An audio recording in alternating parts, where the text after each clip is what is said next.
तो आज हम बात करने वाले हैं कॉम्प्लेक्स नंबर के सेकेंड लेक्चर के बारे में। पहले लेक्चर में हमने काफ़ी कुछ सीखा कि कॉम्प्लेक्स नंबर होता क्या है, उसकी ढेर सारी प्रॉपर्टीज, ठीक है, आयोटा क्या होता है और कैसे कॉम्प्लेक्स नंबर का रियल पार्ट, इमेजिनरी पार्ट निकाला जा सकता है, ठीक है। और आज हम इस लेक्चर में बात करेंगे argument of a complex number. तो चलिए शुरू करते हैं। आर्गुमेंट ऑफ कॉम्प्लेक्स नंबर, ठीक है।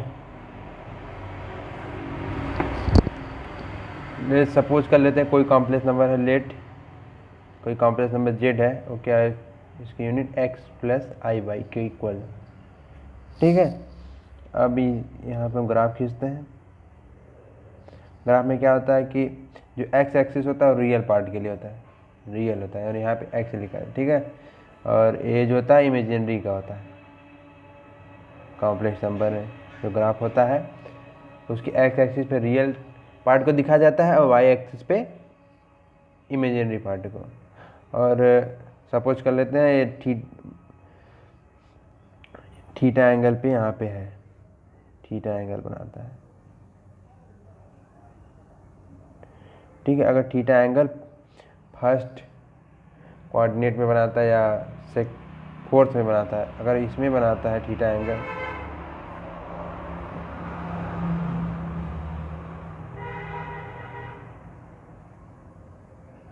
तो यहाँ से थीटा क्या होगा, tan inverse y by x.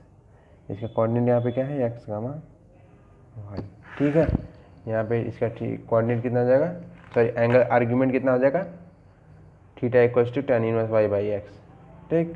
अगर देखिए ए कब के लिए है, when x comma y in first coordinate, ठीक है।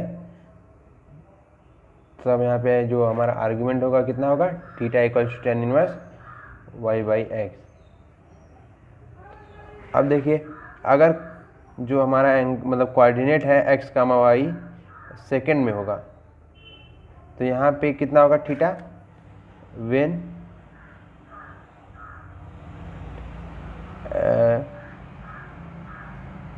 एक्स कामा वाई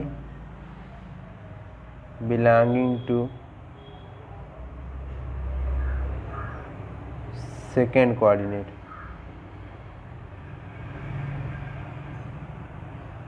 तो यहाँ से थीटा क्या आ जाएगा, tan inverse y by x plus pi. और इसी तरीके से when x comma y belonging to third coordinate, belonging to third coordinate,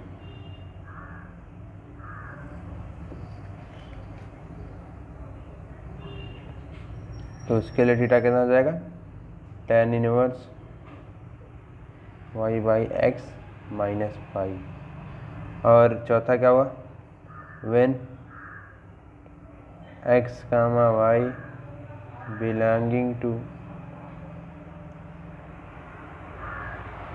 fourth coordinate,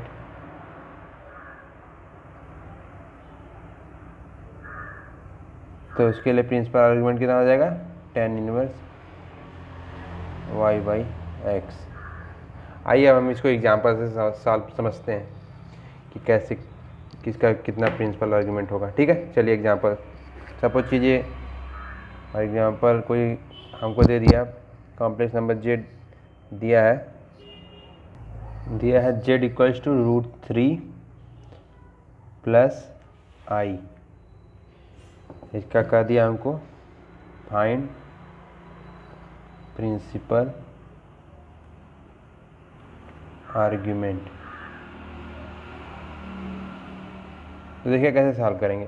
तो सबसे पहले हम इसका कोऑर्डिनेट लिखेंगे, एक्स कामा वाई का कितना हुआ, यहाँ पे एक्स की जगह क्या है, √3, वाई की जगह कितना है 1, है ना। तो यहाँ पे अभी किस कोऑर्डिनेट में लाई कर रहा है, देखिए दोनों पॉजिटिव है, एक्स भी पॉजिटिव है, वाई भी पॉजिटिव है, तो किस कोऑर्डिनेट में होगा, फर्स्ट कोऑर्डिनेट। तो फर्स्ट कोऑर्डिनेट हम जानते हैं प्रिंसिपल आर्गुमेंट कितना होता है, theta equals to tan inverse y by x, तो क्या हो जाएगा tan इनवर्स y कितना है 1 और x कितना है √3, tan इनवर्स 1/√3 कितना होता है π/6, तो हमारा प्रिंसिपल आर्गुमेंट π/6 हो जाएगा, ये आपका आंसर है। तो चलिए अगले सपोज कर लेते हैं कोई दूसरा है, कॉम्प्लेक्स नंबर दिया है -2i, अब इसका पूरा कर दिया, फाइंड प्रिंसिपल आर्गुमेंट। देखिए कैसे करेंगे, तो यहाँ पे पहले इसका कोऑर्डिनेट लिखेंगे x, y, x की जगह क्या है -2, y की जगह कितना है -2, ठीक। तो अभी किस कोऑर्डिनेट में होगा, जहाँ x भी निगेटिव हो y भी निगेटिव हो, ये ऐसा किस में होता है, थर्ड कोऑर्डिनेट में, तो इज लाइन थर्ड कोऑर्डिनेट।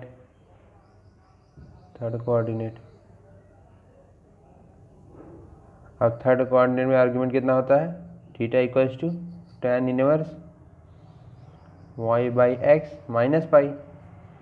अब यहाँ पे theta equals to tan inverse y कितना है -2, x कितना है -2 माइनस पाई। अब यहाँ से हो जाएगा आपका tan inverse +1 minus pi, tan inverse 1 कितना होता है पाई माइनस π/4, π/4 माइनस पाई कितना हो जाएगा -3 π/4, ठीक। यही हमारा प्रिंसिपल आर्गुमेंट हो जाएगा। तो चलिए आज अब देखते हैं properties of principal argument. Properties of argument.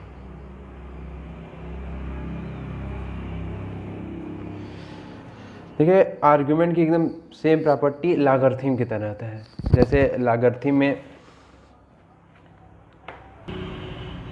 Addition और सब्ट्रैक्शन होता है, उसी तरीके से प्रिंसिपल आर्गुमेंट में भी होता है। जैसे पहली प्रॉपर्टी है argument of Z1 into Z2 क्या होगा, argument Z1 plus argument Z2।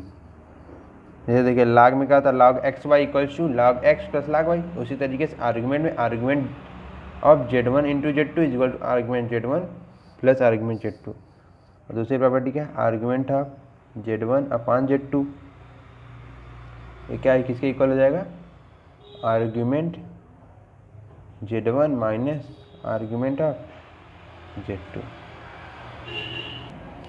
और थर्ड प्रॉपर्टी हो जाएगी आर्गुमेंट ऑफ Z और n कितना होता है, n ऑफ आर्गुमेंट Z। तो चलिए हम इस प्रॉपर्टी पे भी एक न्यूमेरिकल सॉल्व कर लेते हैं। सपोज कर लेते हैं इफ़ कोई क्वेश्चन दिया है, if argument Z1 into Z2 equals to pi and modulus of Z1 equals to modulus of Z2, then Z2 is equal to, एक क्वेश्चन जो है IIT आस्क है। पहला ऑप्शन दिया है Z1, दूसरा ऑप्शन -Z1, थर्ड ऑप्शन है Z1 बार और D है -Z1। चलिए अब देखते हैं इसे कैसे सॉल्व करेंगे। अब यहाँ पे हमको क्या देंगे, कैसे सॉल्व करना है। देखिए हमें पहले क्वेश्चन क्या दिया था कि argument of Z1 plus argument Z2 पाई दिया था, तो हमने यहाँ पे क्या मान लिया, आर्गुमेंट Z1 θ1 है, आर्गुमेंट ऑफ Z2 कितना है θ2 है, इक्वल्स टू पाई, ठीक। अब यहाँ से हमने रिलेशन निकाल लिया θ1 और θ2 में कि θ1 इक्वल्स टू पाई माइनस θ2, और हमें सेकंड क्वेश्चन में ही दिया था कि Z1 modulus of Z1 equals to modulus of Z2। तो यहाँ से हम जानते हैं कि Z2 कितना आता है, Z2 is equal to modulus of Z2 into E का पावर आई थीटा 2। तो यहाँ से Z2 मॉडुलस कितने जगह क्या लिख सकते हैं, modulus of Z1 equation first से, और थीटा 2 को कितना लिख सकते हैं, पाई माइनस थीटा 2। ठीक, अब यहाँ पे हमने रख दिया तो क्या हो गया, मॉडुलस ऑफ Z1 ई का पावर आई पाई इंटू ई का पावर आई माइनस थीटा 1। ठीक, अब हमने क्या देखा कि इफ़ अगर थीटा 1 Z1 का आर्गूमेंट है तो माइनस थीटा 1 किसका आर्गूमेंट होगा, Z1 बार के। तो यहाँ पे हमने और ई का पावर आई पाई और डी मावरला से ई का पावर आई पाई की वैल्यू निकाल लेंगे हम, कितनी होती है -1, तो यहाँ पे -1 रखेंगे तो कितना आंसर आ जाएगा, -Z1 बार। ये हमारा आंसर हो जाएगा। तो चलिए हम आगे चलते हैं। अब इसमें हम देखेंगे कि कैसे किसी भी कॉम्प्लेक्स नंबर का लोकस फाइंड किया जाता है। चलिए सीखते हैं लोकस इन कॉम्प्लेक्स प्लेन। तो इसे हम किसी एग्जांपल से समझते हैं। फॉर एग्जांपल देखिए, कोई क्वेश्चन दे दिया कि find locus of Z if Z satisfy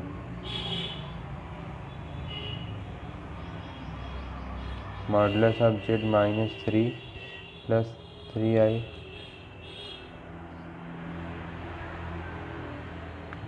तो ऐसे क्वेश्चन में हमें हड़बड़ाना नहीं है, ठीक है। बस जहाँ जहाँ जेड है वहाँ पे बस हमें z equals to x + iy मान के वहाँ पे पुटअप कर देना है। यहाँ पे लिखेंगे late Z equals to x + iy। तो देन जहाँ जहाँ जेड है वहाँ पे x + iy आप की रखिए, -3 + 3i equals to modulus of x + iy + 5 - 4i।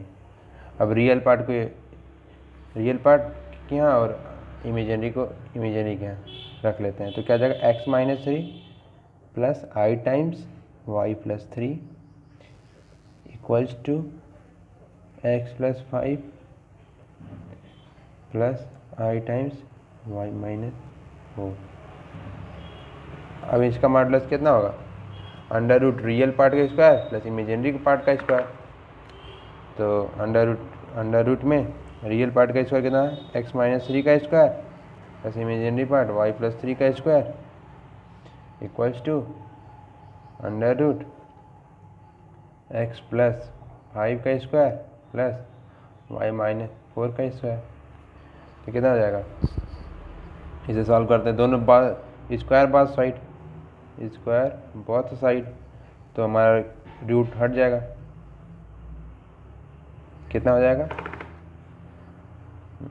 x -3 का square x² plus 9 - 6x plus y² plus 9 + 6y equals to x² plus 25 plus 10x plus y² plus 16 और -8y, यही ना। तो हम देखते क्या क्या कैंसिल होता है, x² बहुत साइड है तो कैंसिल, y² भी बहुत साइड है, कैंसिल हो जाएगा। अब x का टर्म एक साथ, y का टर्म एक साथ ले लेते हैं। अब देखिए -6x इधर है और प्लस 10x इधर है, तो -6x उधर जाएगा, कितना हो जाएगा, अब इक्वल्स टू कितना हो जाएगा, 16x और प्लस 6y -8y, ये ना इधर आएगा, कितना हो जाएगा, -8 और 6 -14y इक्वल्स टू यहाँ पे 9 9 18 और यहाँ पे 25 और 16 41 प्लस 41 इधर 0 जाएगा -18। तो हमारा इक्वेशन क्या बनेगा, 16x - 14y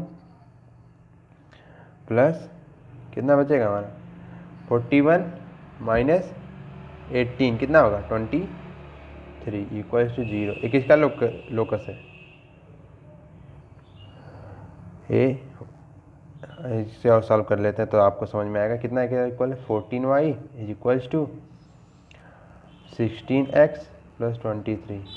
यानी किसी तरीके कैसे दिख रहा है, y equals to mx plus c की तरह दिख रहा है कि नहीं, y की जगह 14y एम की जगह 16, सी की जगह 23। तो किसका लोकस हुआ? Locus is straight line.